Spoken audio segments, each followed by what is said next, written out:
Good day everyone, my name is Hanalyn Liar and today I'm going to discuss Chapter 6, Security Technology, Wireless, VPNs, and Firewalls. But before that, let me give a quick recap on Chapter 5. Chapter 5 is all about how to plan for security. Creation of Information Security Program begins with creation and review of organizations' information security policies, standards, and practices. So, information security governance. Governance is the one who sets responsibility and practices exercised by the board and executive management. The goal is to provide strategic direction, ensuring that objectives are achieved. It has 5 goals: strategic alignment, risk management, resource management, performance measures, and value delivery. Policy is a course of action used by organization to convey instruction from management to those who are perform duties. Policy are organizational laws. Components of policy: we have statement of policy, authorized access and usage of equipment, prohibited use of equipment, system management, violation of policy, policy review and modification, and limitation of liability. Policy must be managed as they constantly change. They remain viable. Security policy must have individual responsible for the policy, a schedule of reviews, a method of making recommendation for review, specific policy issuance and revision date, and automated policy management. The objectives is to recognize the important role of access control in computerized information system and identify and discuss the widely used authentication factors, describe firewall technology and the various approaches to firewall implementation, identify the various approaches to control remote and dial-up access by means of the authentication and authorization of users, discuss content filtering technology, describe the technology that enables the use of virtual private networks.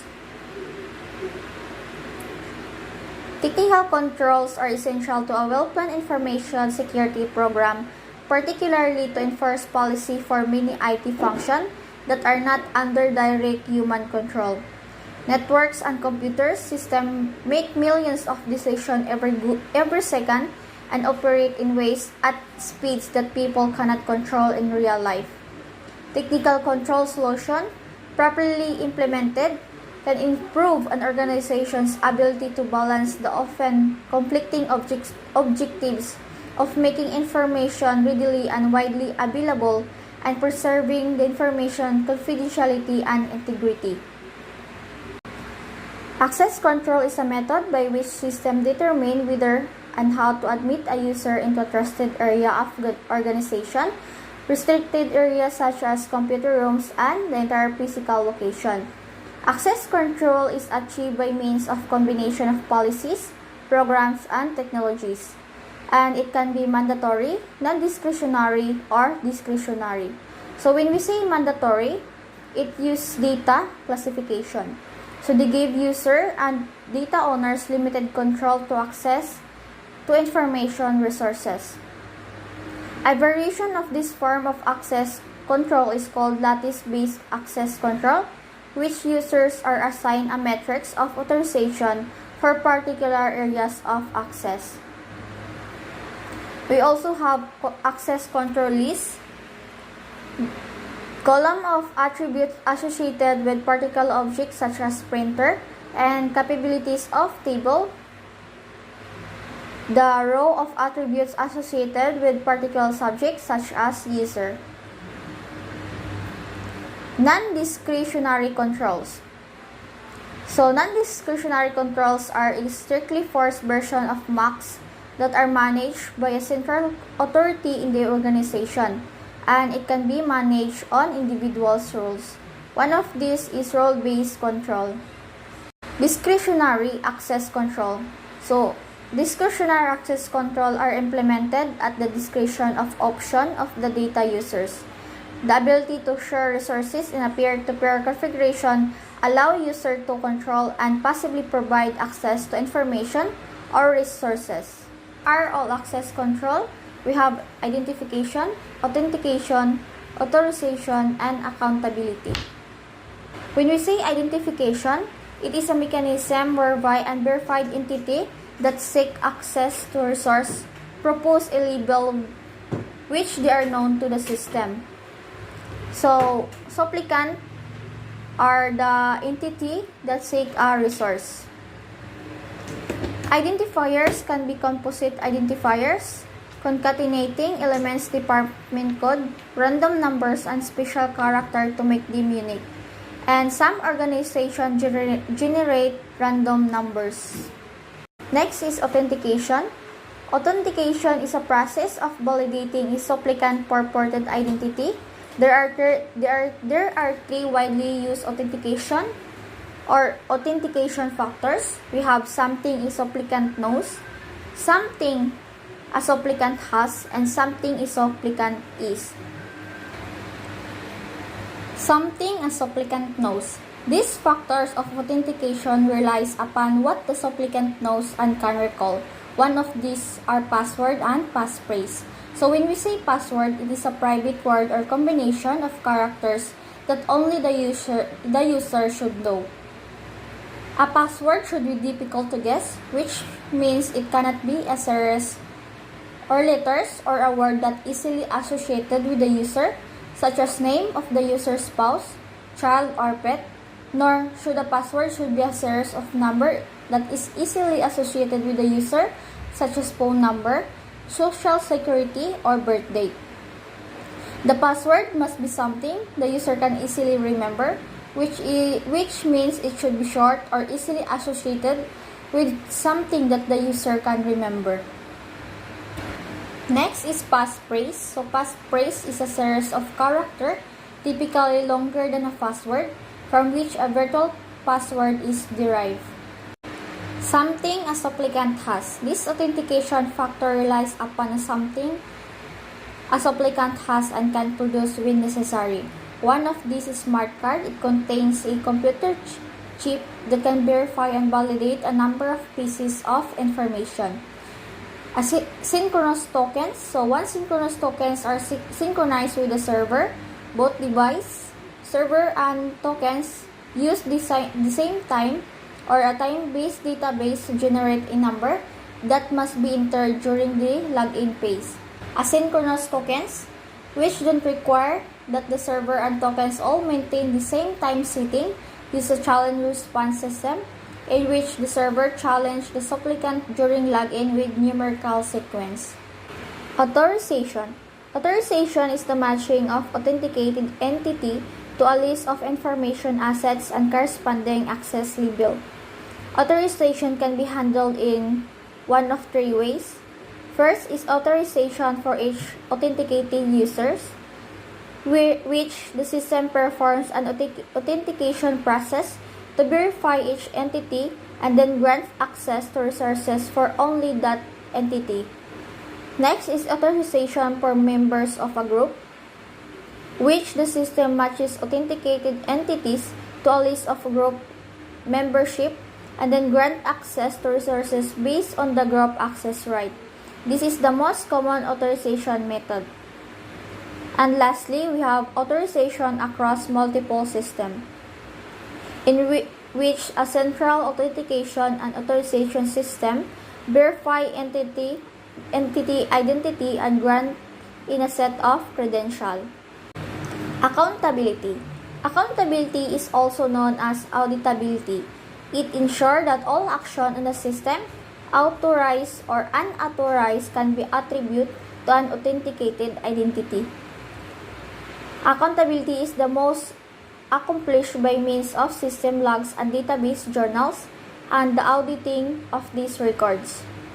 System logs record specific information such as field access attempt and system modification. And log, we have many issues such as intrusion detection, determining the root cause of system failure, or simply tracking the use of particular resource. Firewalls. A firewall is an information security program. Is similar to a building firewall in that it prevents specific type of information from moving between the outside world, known as uncrusted network. So one of the example of this is internet, and the inside world known as trusted network. The firewall may be separate computer system, a software service running on an existing router or server, or a separate network containing a number of supporting devices. Firewalls can be categorized by processing mode, development era, or structure. Firewalls processing mode.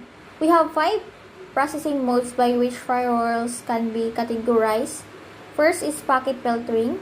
Packet filtering, also called as filtering firewall, it examines the header information of the data packet that come into a network.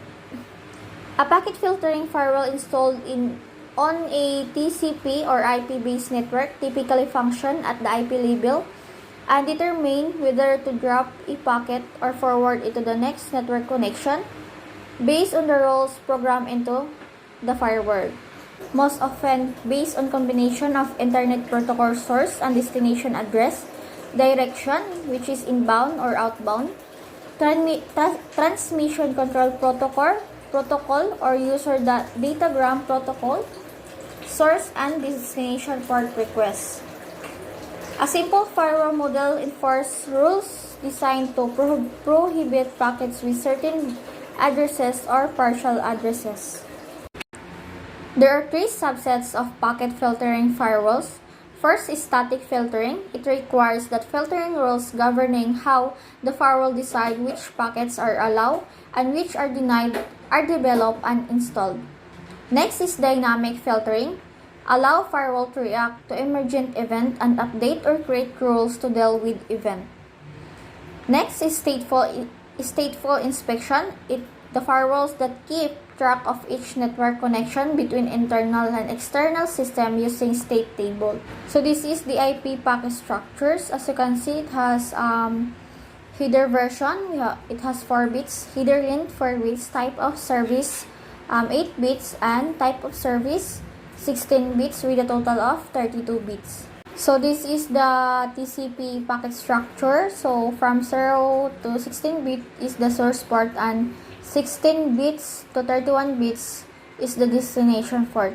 And the figure 6 to 4 is the UDP datagram structure. So again, from 0 to 16 bits is the source port, and 16 to 31 bits is the destination port. Next is application gateways. So application gateways is also known as application level firewall or application firewall. It's frequently installed in a dedicated computer, separate from filtering router, but is commonly used in conjunction with the filtering router. The application firewall is also known as proxy server since it runs special software that acts as a proxy for the service request. Circuit gateways. Circuit gateways firewall operates at the transport layer. Connections are authorized based on address. Like filtering firewalls, circuit gateway firewalls do not usually look at the traffic flowing between one network and another, but they do prevent direct connection between one network and another. Accomplished by creating tunnels connecting specific processes or systems on each side of firewall and allow authorized traffic in tunnels. MAC layer firewalls. MAC layer firewalls are designed to operate at the media access control sublayer of the data link layer of the OSI network model. This enables these firewalls to consider the specific host computer's identity represented by its MAC or network interface card address in its filtering decision. MAC layer firewalls link the addresses of the specific host computers to ECL entries that identify the specific types of packet that can be sent to each host and block all the other traffic. This is the firewall types on the OSI model. So this side is the firewall types and this side is the OSI model. So firewall types, we have application gateways, circuit gateways, packet filtering, MAC layer firewalls, and in OSI model, we have application, presentation session, transport network, data link, and physical.